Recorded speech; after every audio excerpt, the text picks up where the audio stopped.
আসসালামু আলাইকুম গাইস, আশা করি সবাই ভালো আছেন। সবগুলো আমার বন্ধুর বিড়াল, ঠিক আছে।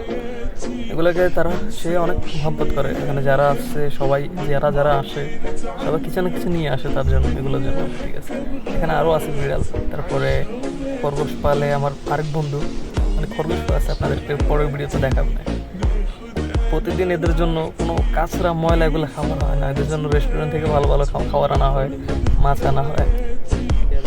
কালকেও নিয়ে আসলাম মাছ, আজকেও এদের বাস এখানে আজকে তেমন কিছু না, আজকে বাস একটু খেলাধুলা চলতেছে ওদের সাথে, ঠিক আছে। এখন শীতকাল তো ওদেরকে তেমন একটা ওয়াশ করা হয় না, কারণ ঠান্ডায় পুরো অসুখ হবে, তাই এত করা হয় না। এখন বাস একটু পরিষ্কার পরিচ্ছন্নতা রাখায় বাস। আমার বন্ধু সবসময় এদেরকে নিয়ে খেলে, আমরা যখনই আসি এদেরকে নিয়ে খেলে, দেখেন ওরাও মজা করে, অনেক অনেক অনেক মজা করে। আমরা যখন আসি ওরা সবাই কাছে আসে, কাছে দৌড় দিয়ে চলে আসে, আইসা খেলা করে, সবসময় পাশে থাকবে।